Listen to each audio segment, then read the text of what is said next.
Welcome back to The Other Opinion. If you are new here, pull up a chair, because this is the place where we don't just skim the surface. We dive straight into those scary, less talked about perspectives that everyone else is, trying to ignore. We don't do echo chambers here. No echo chambers, just the raw data and some pretty hard truths. Exactly. And today we have a massive stack of sources. I mean, I'm talking hundreds of threads from the absolute battlegrounds of Reddit.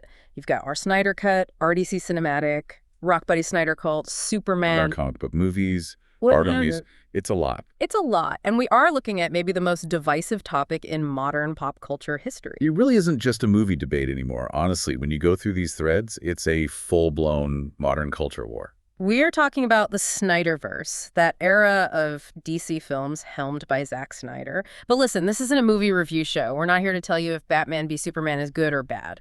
No, we're looking at this more like a case study in divided fan bases, corporate interference, and really a battle for what modern mythology even means. Yeah, why does this specific era generate such intense love and just absolute hatred? It is fascinating because usually a film franchise reboots, people kind of move on. Yeah. I mean, Spider-Man gets rebooted every 5 years and people get over it. Yeah. But here we are, 2026, years after the fact, and the debate is somehow hotter than ever. So we're going to unpack all of it. The arguments about true canon, the box office wars, and the radioactive fallout from James Gunn's takeover. It's a big one. It is.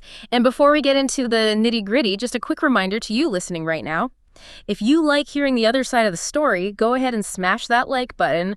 Leave a comment with your own other opinion. We really do want to hear it. And please subscribe to The Other Opinion. It helps us keep these deep dives going. It really does. So let's start with the basics, because looking at the threads, even the definition is controversial. What is the Snyderverse? Right, and that sounds like it should be an easy answer, the movie Zack Snyder directed. But looking at the sources, particularly on our Snyder Cut and RDC Cinematic, there is a ton of ambiguity. It's not just a list of credits, it's more like an ideology. I saw a comment from a user, I think it was Child of Obama, a great name, by the way, who laid out what they call the purist view. Mm-hmm. They argue the Snyderverse is strictly the trilogy, Man of Steel, Batman v Superman, and specifically the Ultimate Edition. Always the Ultimate Edition, yeah. And Zack Snyder's Justice League. That's it, the core text. Right, that's the Snyder trilogy. If you're a purist, that's your Bible. But then you hit this gray area, and that's where it gets messy. You have users like Beachside Vibe pointing out that Wonder Woman from 2017 and Aquaman are often, grandfathered in. Well, the argument is that Snyder cast them right. He produced them. His visual style is all over Wonder Woman. It is. But Aquaman is where it gets tricky. I mean, this is where the real lore nerds get into. There was a whole debate we found about King Atlan. Oh, yeah. In Snyder's cut of Justice League, Atlan is dead, like ancient history dead. But in the Aquaman movie, let's just say he's a very active part of the plot.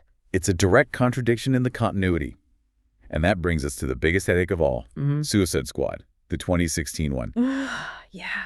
The Ayer cut? Exactly. There's this huge segment of the fan base that demands David Ayer's original vision. They call the theatrical release Studio Squad because Warner Bros. Just chopped it to pieces. So for the fans, the Snyderverse isn't just a DVD collection. It's a rejected timeline. It's a what could have been. And that feeling of abandonment is what led to what they call the Hamadaverse, which is named after the executive Walter Hamada. That's the derogatory term for it, right? For films like Shazam and Birds of Prey. Yeah, that's the one. In the eyes of the Snyder loyalists, these aren't just sequels, they're tonal betrayals. They see them as like parodies of the universe Snyder built.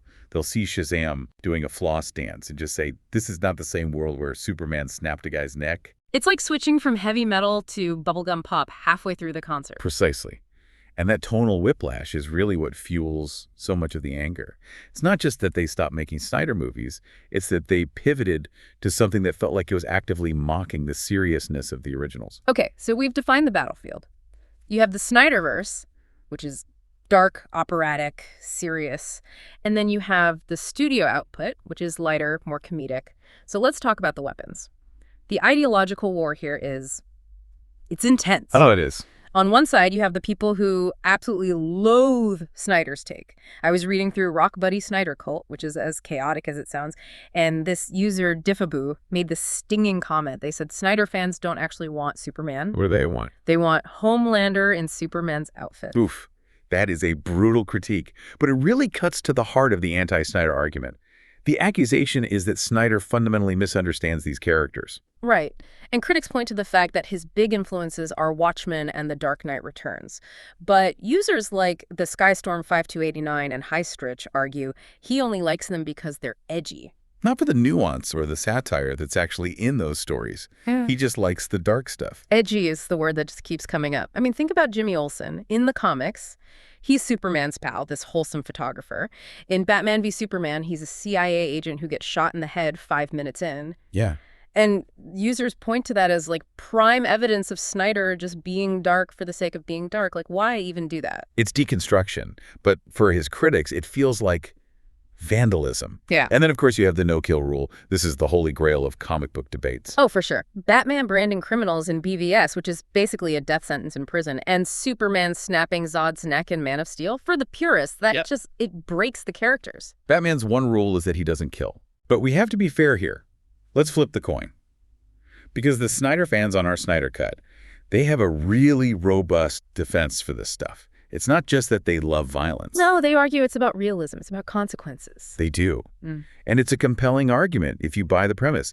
They say, Snyder put these godlike figures into our world, the real world. And in the real world, if two gods fight in a city, buildings fall down, people die, it's messy. Right. Superman isn't just a Boy Scout because that's unrealistic. He's a guy forced to make an impossible choice with Zod. If he doesn't kill him, Zod kills literally every human on Earth. It forces the hero to get their hands dirty. There was a great point from a user, Admiral Rabbit. They said Snyder shoots his characters like they matter. There's a gravitas to it all. It avoids that cheap physical comedy you see in the MCU. It's a quippy joke right after a city gets destroyed. Yeah, exactly.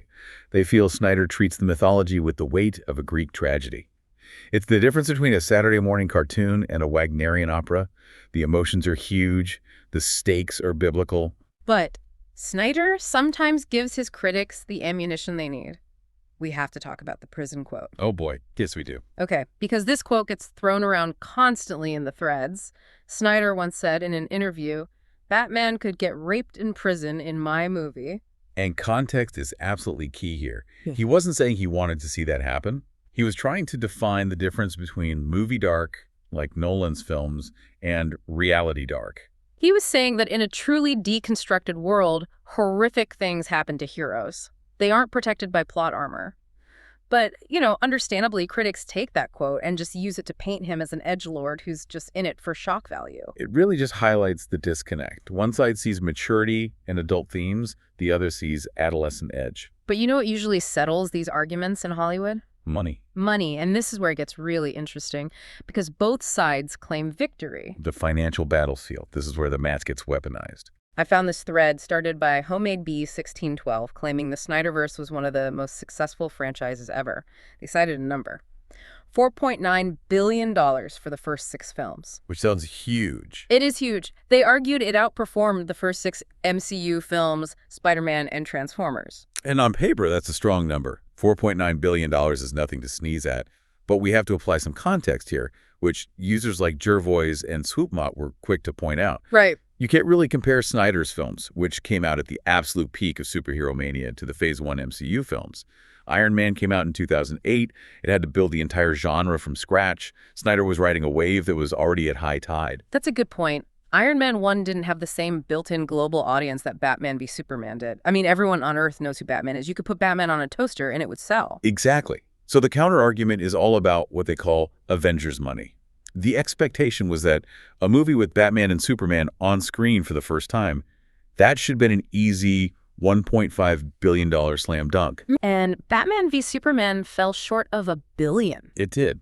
And the drop-off was historic. It had a massive box office drop in its second week, which critics argue shows a failure of audience retention. People went opening weekend because of hype, didn't like it, and told their friends to stay home. So it made money, but it burned the brand's equity. That's the argument. That's the argument. Okay, speaking of telling friends to go or not go, if you're enjoying this deep dive into the chaos, take a second and share this with a friend who loves DC or hates it. We want everyone in on this conversation, and please hit subscribe on the other opinion. All right, now we have to talk about the flashpoint. The moment that really cemented this divide and turned it from a debate into an all-out war. James Gunn's Superman movie. Yeah, the 2025 release, looking at the discussions around it, the toxicity was just off the charts. And weirdly, a lot of it focused on underwear. The trunks debate. It sounds so silly to an outsider, but it's deeply symbolic for the fans. Seriously. Superman was on fire about this. You had user Zealousadiel ad 2615 arguing that the red trunks are iconic and they're necessary to break up the blue suit. Without them, it's just a generic bodysuit. And on the other side, you had users like Darkseid and Goku arguing they're dated and not essential. But for Snyder fans, bringing the trunks back for Gunn's movie, it represented a regression. It was going back to that Boy Scout image they tried so hard to move away from. And it wasn't just the suit. The plot leaks and the reaction to the movie itself were just wild. I saw all these complaints about an evil parents twist. What was that? Yeah, there was a lot of noise about how Kryptonian society was depicted in Gunn's version. Complaints that Jor-El and Lara were shown as these, conquerors telling Clark to get as many wives as possible. Wait, what? Harem twists. That's a choice. It was a choice. Yeah. That and rage-tweeting monkeys. It seems like Gunn leaned into the really weird Silver Age sci-fi stuff, the goofy, trippy side of the comics, which is a massive tonal whiplash from Snyder's grounded approach. Right. And user Comprehensive Town 919, I think, summed up the feeling of the Snyder camp perfectly. They said the movie shouldn't have been made until the Snyderverse was properly finished. It felt like a replacement, not a continuation. And that leads to all the friction.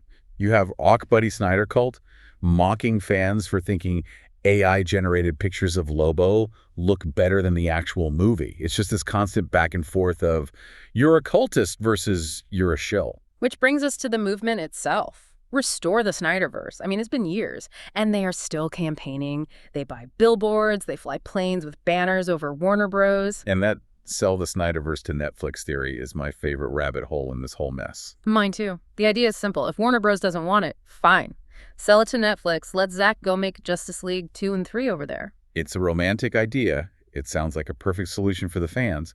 But then you get users like Rodamix and Mr. Clark 1986 who provide a very heavy dose of reality. We should probably explain why this is basically impossible. Yeah, why can't they just do it? Well, it's intellectual property law.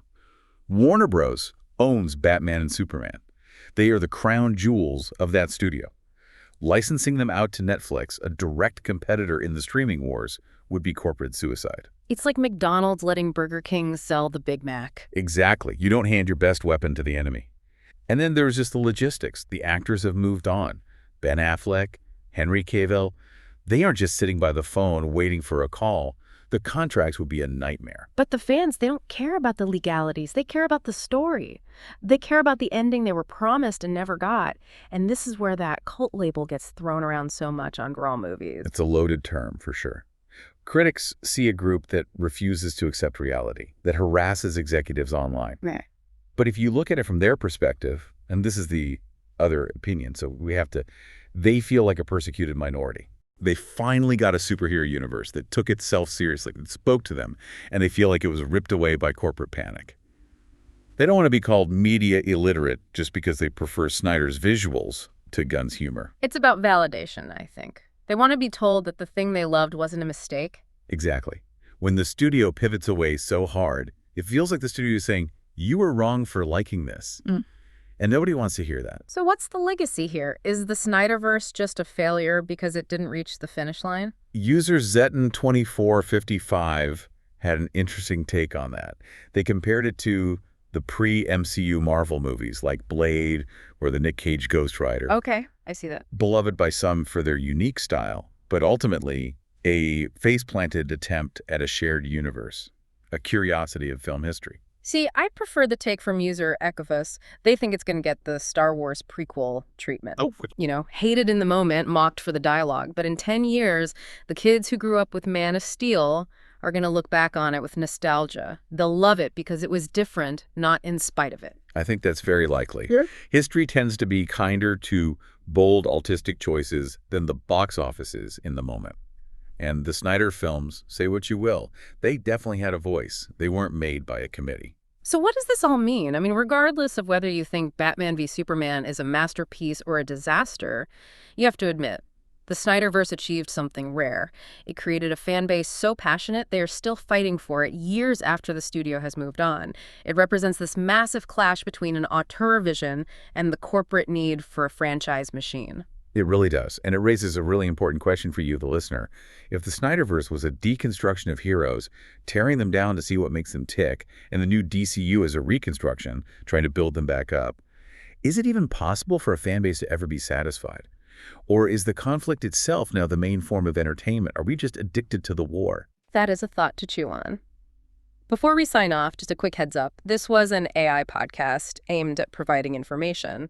Some of it might be wrong, so always double-check those sources yourself. Always good advice. Check the threads, watch the movies, and make up your own mind. Don't forget to smash that like button, comment your other opinion below. Are you Team Snyder, Team Gunn, or Team... Just make a good movie and subscribe to The Other Opinion.